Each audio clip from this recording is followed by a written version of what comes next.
আসসালামু আলাইকুম। ইরানের যে হামলা সাম্প্রতিক সময়ে দেখা গেল গত শুক্রবার ইসরায়েল হামলা করেছে, এটি হঠাৎ করে এই হামলার ঘটনা ঘটেনি। বেশ কিছুদিন থেকে এর পরিকল্পনা চলছিল এবং ইসরায়েল আমেরিকাকে সাথে নিয়ে এই পরিকল্পনা করছিল। সেটি সম্প্রতি প্রকাশ পেয়েছে। আমেরিকা ইসরায়েলকে দিয়ে তার উদ্দেশ্য সাধন করতে চেয়েছে। ফ্রন্ট লাইনে আমরা দেখতে পাচ্ছি ইসরায়েলকে, কিন্তু পেছনে পুরোপুরি মদতদাতা হিসাবে বা যত আয়োজন, যত অর্থ, যত অস্ত্র সরঞ্জাম সব কিছু সরবরাহ করেছে মার্কিন যুক্তরাষ্ট্র। মূল পরিকল্পনা করেছে নেতানিয়াহুর ইসরায়েলের সামরিক কর্মকর্তারা যেই পরিকল্পনা তৈরি করেছে, সেই পরিকল্পনা ডিসেম্বরে নেতানিয়াহু উপস্থাপন করেন ডোনাল্ড ট্রাম্পের কাছে এবং ডোনাল্ড ট্রাম্প এটি বেশ সন্তুষ্ট হয় এবং তাদেরকে এগিয়ে যেতে বলে। ফলে ইরানের এই হামলাটা ছিল বেশ পরিকল্পিত, যার কারণে প্রথম দফায় ইরানকে একেবারেই কুপঘাত করার একটা চেষ্টা ছিল, যদিও সেই চেষ্টা শেষ পর্যন্ত ব্যর্থ হয়েছে। সেই খবর এসছে দর্শক।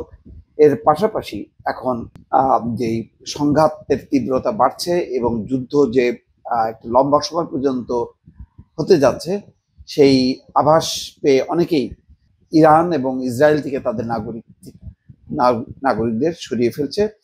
যেমন খবর এসছে, ইরান থেকে নাগরিকদের সরিয়ে নিচ্ছে চীন, আর ইরান ইসরায়েল সংঘাত নিয়ে পাকিস্তানের নিরাপত্তা সংখ্যা তীব্র, বেলুচিস্তান এবং সীমান্ত নিয়ে উদ্বেগ বাড়ছে।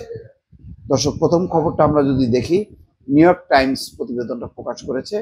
ডিসেম্বরে ইরানে হামলার পরিকল্পনা শুরু করে ইসরায়েল, ফেব্রুয়ারিতে ট্রাম্পকে উপস্থাপন করেন নেতানিয়াহু। নিউ ইয়র্ক টাইমসের এক অনুসন্ধানী প্রতিবেদনে বলা হয়, সিরিয়ায় বাশার আল আসাদ সরকারের পতন এবং হিজবুল্লাহ অবস্থান ধ্বংস হওয়ার পর ইসরায়েল ডিসেম্বরে ইরানে হামলার পরিকল্পনা শুরু করে। এতে ইসরায়েলের জন্য একটি উন্মুক্ত আকাশপথ তৈরি হয় বলে প্রতিবেদনে উল্লেখ করা হয়। প্রতিবেদনে বলা হচ্ছে, 2025 সালের ফেব্রুয়ারিতে প্রধানমন্ত্রী বেনিয়ামিন নেতানিয়াহু হোয়াইট হাউস সফরের সময় মার্কিন প্রেসিডেন্ট ডোনাল্ড ট্রাম্পকে ওভাল অফিসে ইরানের পারমাণবিক কর্মসূচি নিয়ে একটি বিস্তারিত প্রতিবেদন উপস্থাপন করেন। নিউ ইয়র্ক টাইমস জানায়, তখন ট্রাম্প ইসরায়েলের হামলায় সরাসরি যোগ দেওয়া বা সম্পূর্ণ নিষ্ক্রিয় থাকার মধ্যে কোনোটি বেছে না নিয়ে মধ্যপন্থা অবলম্বন করেন এবং হামলা চালানোর জন্য মার্কিন গোয়েন্দা সংস্থাগুলোর এখনো প্রকাশ না করা সহযোগিতা দিতে সম্মত হন। তার মানে এখনো সেটি আনুষ্ঠানিকতা পায়নি, কিন্তু গোপনে ইসরায়েলকে সম্মতি দেয় যে তোমরা হামলা চালাও। প্রতিবেদনটিতে ট্রাম্পের ইরান বিষয়ক অবস্থানের সাম্প্রতিক পরিবর্তন এবং তার আচরণগত দ্বিধাদ্বন্দ্ব বিশ্লেষণ করা হয়েছে। টাইমস লিখেছে, শুক্রবার ইসরায়েল যখন ইরান আক্রমণ করে, ট্রাম্প যখন ঘুম থেকে ওঠেন, তখন তার প্রিয় চ্যানেল ফক্স নিউজ ইসরায়েলের সামরিক কৌশল নিয়ে টানা সম্প্রচার করছিল। ট্রাম্প নিজেও এই সফলতায় নিজেকে কৃতিত্ব দিতে চাইছিলেন। প্রতিবেদনের শেষাংশে টাইমস উল্লেখ করে, ট্রাম্প সরাসরি যুক্তরাষ্ট্রের সম্পৃক্ততার ইঙ্গিত দেওয়ায় এই সংঘাত দ্রুত কূটনৈতিকভাবে মীমাংসিত হবে এমন সম্ভাবনা আজ এখন বড্ড ক্ষীণ। দর্শক, এই খবরের পাশাপাশি যেটি খবর আসছে যে ইরান থেকে নাগরিকদের সরিয়ে নিচ্ছে চীন। ইরানে বিপুল সংখ্যক চীনা নাগরিক কাজ করেন এবং চীনের সাথে চমৎকার সম্পর্ক ইরানের। ইসরায়েলের অব্যাহত বিমান হামলার মধ্যে ইরান থেকে নিজেদের নাগরিকদের সরিয়ে নেওয়া শুরু করেছে চীন। দ্য চীনা নিউজ সার্ভিস এই তথ্য জানিয়েছে।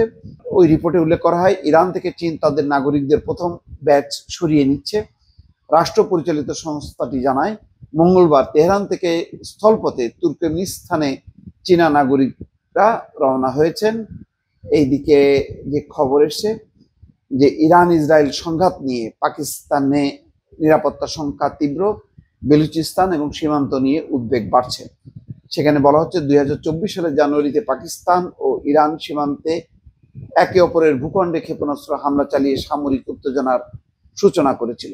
যদিও দুই দেশ পরবর্তীতে সম্পর্ক মেরামত করে এবং 17 মাস পর ইরানের পারমাণবিক স্থাপনায় ইসরায়েলি হামলা এবং ইরানের জেনারেল এবং পারমাণবিক বিজ্ঞানীদের হত্যার ঘটনায় পাকিস্তান কড়া ভাষায় নিন্দা জানায়। ইসরায়েলের হামলাকে ভূখণ্ডের সার্বভৌমত্ব লঙ্ঘন এবং উস্কানিমূলক আচরণ হিসেবে আখ্যা দিয়ে পাকিস্তান বলেছে, আন্তর্জাতিক সম্প্রদায় এবং জাতিসংঘের দায়িত্ব হলো আন্তর্জাতিক আইন রক্ষা করা, এই আগ্রাসন থামানো এবং দোষীকে জবাবদিহিতার আওতায় আনা। ইরান ইসরায়েল সংঘর্ষ 6 দিন গড়িয়েছে। বিশ্লেষকদের মতে পাকিস্তানের উদ্বেগের পেছনে রয়েছে তেহরানের সঙ্গে জটিল সম্পর্ক, বেলুচিস্তানের নিরাপত্তা আশঙ্কা এবং ইসরায়েলি বিমান বাহিনীর প্রভাব পাকিস্তান সীমান্তে ছড়িয়ে পড়ার শঙ্কা। ইতিমধ্যে ইসরায়েল হুমকি দিয়েছে, যখন নাকি পাকিস্তান সমর্থন দিয়েছে ইরানকে, তখন ইসরায়েল হুমকি দিয়ে বলেছে যে ইরানের পর পাকিস্তানে হামলা চালানো হবে। দর্শক বুঝতে পারছেন যে আন্তর্জাতিক যে আঞ্চলিক যে উত্তেজনা আস্তে আস্তে কিন্তু এটা বড় হচ্ছে, শেষ পর্যন্ত কোথায় গিয়ে থেকে তা নিয়ে উদ্বিগ্ন কূটনৈতিক মহল। দর্শক ভালো থাকবেন, আল্লাহ হাফেজ।